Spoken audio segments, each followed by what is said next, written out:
सब कहते हैं, लेकिन कहाँ जाएंगे अगर इसका हमें पता ही नहीं पता।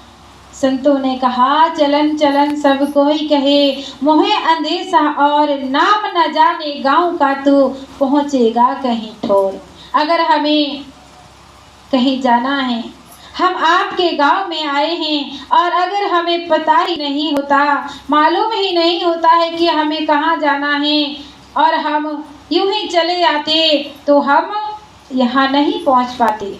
लेकिन हमें मालूम था कि हमें कहाँ जाना है, किस जगह जाना है, तो हम उस जगह पहुँच चुके हैं। ऐसे ही हमें अंत समय में कहाँ जाना है, हमें उस पता को प्राप्त करना चाहिए। और वो पता कौन बताएगा? जो समय के संत होते हैं, वही हमें उसका पता बता सकते हैं। बाकी संसार में चाहे हम कितना भी भ्रमण करते रहे, कितना भी हम गोता लगाते रहे, लेकिन हम अंत समय जाने का ठिकाना प्राप्त नहीं कर सकते हैं। तो हम सभी लोगों का भी बड़ा भाग्य है कि ये सुनहरा मौका हमें मिला हुआ है, तो सदैव हमें इसका सदुपयोग कर लेना चाहिए, क्योंकि यही वो घड़ी है, यही वो समय है जिस समय हम प्रभु के नाम का भजन कर सकते हैं, भक्ति कर सकते हैं। अगर हम जो समय बीत गया वो तो चलो बीत ही गया, लेकिन जो बचा हुआ समय है अगर हम उसका भी सदुपयोग नहीं करेंगे तो क्या अंत समय में हमें भगवान याद आएंगे?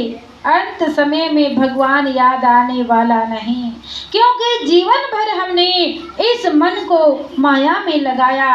तभी तो भगवान कृष्ण कहते हैं, अंतमता सोगता। अंतिम समय में व्यक्ति जिसे याद करता है उसी को प्राप्त करता है। अगर अंत समय में हमने मकान का सुमरण किया तो कहते हैं कि मकान सुमरत जो मरे, चूहे योनि बल बल तरे। कि मकान का सुमरण करते हुए अगर हम इस शरीर को छोड़ेंगे तो चूहे की योनि में जाना पड़ेगा। बच्चों को याद करते हुए जो शरीर को छोड़ता है तो कहते हैं उसे सूअर की योनि में जाना पड़ता है। और ये बात सत्य होगा, तभी तो संतों ने कहा है। और जो धन का सुमरण करता हुआ शरीर को छोड़ता है उसे सर्प की योनि में जाना पड़ता है। इसीलिए हमें स्वयं को विचार करना है कि हमें अंत समय किसे याद करना है। अंत समय में भगवान कृष्ण कहते हैं कि जो मेरा सुमरण करता हुआ शरीर को छोड़ता है वो मेरे धाम को प्राप्त करता है और मेरे धाम से कभी भी लौट करके नहीं आता है। तो हमें भी अंत समय में उस ईश्वर को याद करना है जिससे ये जीवन को मुक्ति मिले, प्रभु का धाम मिले और हम सदा सदा के लिए प्रभु के चरणों में रहे। और सभी लोग ऐसा ही चाहते हैं, लेकिन केवल मात्र चाहने से ही सब कुछ नहीं होगा, हमें कर्म तो करना ही पड़ेगा।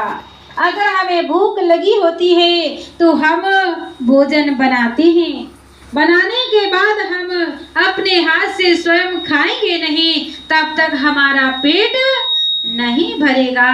ऐसे ही हमें कर्म तो करना ही पड़ेगा और जो कर्म करता है उसे फल अवश्य ही मिलता है।